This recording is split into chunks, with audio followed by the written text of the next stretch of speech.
ராமாயணம் பகுதி 59. ராமாயணத்தில் நேற்று 58வது பகுதியை பார்த்தோம். இன்று 59வது பகுதியை தொடர்ந்து பார்க்கலாமா? விபீஷணன் கூறியதை கேட்ட ராவணன் மிகவும் கோபம் கொண்டான். விபீஷணனிடம், நீ அந்த ராமனை திருமாலின் அவதாரம் என கூறுகிறாய். நான் இந்திரனை சிறையில் அடைத்தவன், தேவர்களை ஓட ஓட விரட்டினேன் என்பதை மறந்துவிட்டு பேசுகிறாயா நீ? உனக்கு என்னுடன் போருக்கு வருவது பயமாக இருக்கிறது என்றால் நீ இங்கேயே இரு என்று சொல்லி விபீஷணனை பார்த்து ஏளனமாக சிரித்தான் ராவணன். இதை பார்த்த விபீஷணன், அண்ணா, இந்த கோபத்தை குறைத்துக்கொள். திருமாலுடன் போரிட்டு மாண்டவர் பலர் உண்டு. அவற்றுள் ஒருவன்தான் இரண்யன் என்பவன். இரண்யன் உன்னை காட்டிலும் பல மடங்கு வலிமை உடையவன். காசிப முனிவருக்கும் திதி என்பவளுக்கும் பிறந்தவன்தான் இரண்யன். அவனின் தம்பி இரண்யாட்சசன். இவன் மக்களுக்கு பெருந்துன்பங்களை செய்ததால் திருமால் வராக அவதாரம் எடுத்து அவனை கொன்றார். இதனால் கோபம் கொண்ட இரண்யன் திருமால் மீது கோபம் கொண்டான். இரண்யன் கடும் தவம் இருந்து பிரம்மனிடம் வரம் கேட்டான். தேவர்கள், மனிதர்கள், விலங்குகள், ஐம்பெரும் பூதங்கள், படைக்கலன்கள் பகல் நேரத்தில், இரவு நேரத்தில், வீட்டுக்கு உள்ளே அல்லது வீட்டுக்கு வெளியே தனக்கு இறப்பு என்பது வரக்கூடாது என வரம் கேட்டான் இரண்யன். தான் பெற்ற இவ்வரத்தால் இவன் மக்கள் அனைவரையும் துன்புறுத்தினான். உலகத்தில் உள்ள அனைவரையும் தன்னை கடவுளாக வணங்கும்படி கட்டளையிட்டான். அனைவரும் பயந்து இரண்யனையே கடவுளாக வணங்கினர். அப்போது தேவேந்திரன் இரண்யனை பழிவாங்க நினைத்து இரண்யனின் மனைவி கருவுற்று இருந்தபோது அவளை சில காலம் ஆசிரமத்தில் வைத்து நாரதர் மூலம் மகாவிஷ்ணுவின் மகிமைகளை அறிய வைத்தான். இதை அவள் வயிற்றில் இருந்த குழந்தையும் கேட்டு மகாவிஷ்ணுவின் பக்தனாகியது.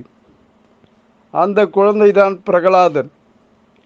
அனைவரும் இரண்யனையே கடவுளாக வணங்கினார்கள். ஆனால் இரண்யனின் மகன் பிரகலாதன் மகாவிஷ்ணுவையே எப்போதும் போற்றி வணங்கினான். அதை பொறுக்க முடியாத இரண்யன் தன் மகன் என்றும் பார்க்காமல் ஆயுதங்களை கொண்டு மகனை கொல்ல முயன்றான். தீயில் தள்ளிவிட்டும், கடலுக்குள் தள்ளிவிட்டும், நச்சு பாம்புகளை கடிக்கவிட்டும் எத்தனையோ கொடுமைகளை செய்தான் தன்னுடைய மகனுக்கு. அப்போதும் அவனுடைய மகன் சாகாமல் இருந்தார். ஆனால் எல்லா ஆபத்துகளிலிருந்தும் மகாவிஷ்ணு பிரகலாதனை காப்பாற்றி கொண்டே இருந்தார். தன்னை எல்லா துன்பங்களிலிருந்து காப்பவர் ஸ்ரீஹரி என்று அழைக்கப்படுகின்ற மகாவிஷ்ணுவே தான் என பிரகலாதன் கூறினான். அதை கேட்ட இரண்யன், அந்த ஹரி எங்கே இருக்கிறான் என்று கேட்டான். அதற்கு பிரகலாதன், எங்கும் நிறைந்துள்ள இறைவன் இந்த தூணிலும் இருக்கிறார், துரும்பிலும் இருக்கிறார் என்று ஒரு தூணை காட்டினான். இரண்யன் ஆவேசத்துடன் தன் கையில் இருந்த கதாயுதத்தால் அந்த தூணை ஓங்கி அடித்தான். அப்போது ஸ்ரீமத் நாராயணனாகிய மகாவிஷ்ணு சிங்க முகமும் மனித உடலும் கொண்ட நரசிம்ம அவதாரத்தில் தூணை பிளந்து கொண்டு வெளிப்பட்டார். அவரை தாக்க பாய்ந்தான் இரண்யன். நரசிம்மர் தன் நகங்களால் அவனது வயிற்றை கிழித்து குடல்களை உருவி மாலையாக அணிந்து கொண்டார். பூமியிலும் ஆகாயத்திலும் அவன் உடல் படாமல் தமது மடியில் வைத்து கொன்றார். அந்த நேரம் இரவுமின்றி பகலுமின்றி மாலை வேளையாக இருந்தது. மகாவிஷ்ணுவின் பயங்கரமான நரசிம்ம உருவத்தை கண்டு தேவர்கள் எல்லோரும் அருகில் வர பயந்து தூரத்தில் இருந்தபடியே வணங்கினார்கள். பக்தன் பிரகலாதன் அவர் அருகில் சென்று இனிய பாடல்களை பாடி வணங்கினான். அப்போது நரசிம்மர் தமது கோபம் தணிந்து அனைவருக்கும் அருள் புரிந்து மறைந்தார். கதையை சொல்லி முடித்த விபீஷணன் ராவணனை பார்த்து, அண்ணா, இந்த கதையில் வரும் நரசிம்மர் தான் திருமால். அதனால் அவரை பகைத்து அழிவை தேடிக்கொள்ளாதே என்றான் விபீஷணன். ஆனால் ராவணன் விபீஷணன் கூறியதை எதையும் மனதில் கொள்ளவில்லை. இதை கேட்டு ராவணன் மிகவும் கோபம் கொண்டான். ராவணன், விபீஷ்ணா, இக்கதையில் வரும் பிரகலாதனும் நீயும் ஒன்றுதான். அவன் தன் தந்தையை கொன்று செல்வத்தை அடைந்தான். அதேபோல் நீ என்னை கொன்று இச்செல்வத்தை அடையலாம் என நினைக்கிறாயா? அதனால்தான் அந்த ராம லட்சுமணருக்கு மேல் உனக்கு பாசம் பொங்கி வருகிறது போலும். இதற்கு மேல் நீ ராம லட்சுமணரை புகழ்ந்து பேசினால் உன்னை இங்கேயே கொன்று விடுவேன் என விபீஷணன் மீது சீறினான். அது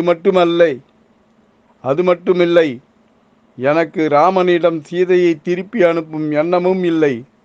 ஆதலால் நீ இங்கிருந்து சென்று விடு. நீ என் தம்பி என்பதால் உன்னை கொல்லாமல் விடுகிறேன். இனியும் நீ எனக்கு உபதேசம் சொல்வதை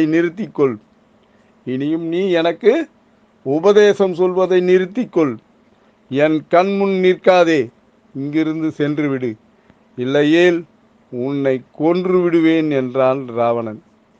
விபீஷணன், ராவணா, நான் சொல்வதை கேள். நான் உனக்கு சொன்ன அறிவுரைகளை நீ உணரவில்லை. உனக்கு அழிவு காலம் வந்து கொண்டிருக்கிறது என்பதை மறந்து விடாதே. நான் ஏதேனும் தவறாக சொல்லியிருந்தால் என் தவறை மன்னித்துக்கொள் என சொல்லிவிட்டு வான்வெளியில் பறந்தான் விபீஷணன். விபீஷணனுடன் அனலன், அணிலன், அரண், சம்பாதி ஆகிய 4 அமைச்சர்களும் உடன் சென்றனர். அண்ணன் ராவணன், நீ இங்கிருந்து போய்விடு, இல்லையேல் உன்னை கொன்று விடுவேன் என்று அச்சுறுத்தியதால் இலங்கையை விட்டு சென்று கொண்டிருந்தான் விபீஷணன். இனி என்ன செய்வதென்றே தெரியாத விபீஷணன் ராமனிடம் தஞ்சமடைய புறப்பட்டனர். இப்படி விபீஷணன் சென்று கொண்டிருக்கும் போது மகேந்திர மலையில் வானரங்கள் அக்கரையில் தங்கி இருப்பதை பார்த்தான் விபீஷணன். பிறகு தன் அமைச்சர்களோடு இனி என்ன செய்யலாம் என ஆலோசித்தான் விபீஷணன். அவர்கள் அனைவரும் ராமரிடம் சென்று சரணடையலாம் என்று உடன் வந்த அமைச்சர்கள் சொன்னார்கள். பிறகு விபீஷணனும் அவனுடைய அமைச்சர்களும் மகேந்திர மலையை அடைந்தனர். அங்கு ராமர் சீதையின் நினைவில் வாடிக்கொண்டிருந்தார். சீதையை நான் எவ்வாறு காண்பேன், இப்பெருங்கடலை நாம் எவ்வாறு கடக்கப் போகிறோம் என நினைத்து புலம்பிக் கொண்டிருந்தார். லட்சுமணர் ராமருக்கு ஆறுதல் கூறினார். விபீஷணன், இப்பொழுது இரவு நேரமாகிவிட்டதால் நாம் இச்சோலையில் தங்கிவிட்டு விடிந்ததும் ராமரை காண செல்லலாம் என்றான் விபீஷணன். பொழுது விடிந்தது. ராம, லட்சுமணன், சுக்கிரீவன் மற்றும் அனுமன் முதலிய வானர வீரர்கள் ஆலோசனையில் ஈடுபட்டு கொண்டிருந்தனர். ராகவா, ராமா என கூறிக்கொண்டு ராமரை நோக்கி வந்து கொண்டிருந்தனர்.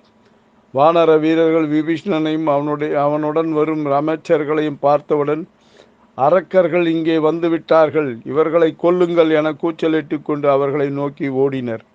சில வானர வீரர்கள் இவன் ராவணனாகத்தான் இருக்கக்கூடும் என கூறினர். சில வானர வீரர்கள் ராவணனுக்கு 10 தலைகளும் 20 கைகளும் இருக்கும், ஆனால் இவனுக்கு 2 கைகள் தானே உள்ளது என கூறினர். சிலர் வானர வீரர்கள் இவர்களை பிடியுங்கள், ராமரிடம் கொண்டு செல்வோம் என்றனர். சிலர் எச்சரிக்கையாக இருங்கள், இவர்கள் வானில் பறந்து சென்று விடுவார்கள் என்றனர். ஹரே ராம ஹரே ராம ராம ராம ஹரே ஹரே. ஜெய் ஸ்ரீராம். பக்தியுடன் எம் தனிகானந்தம், சேந்தமங்கலம். வணக்கம்.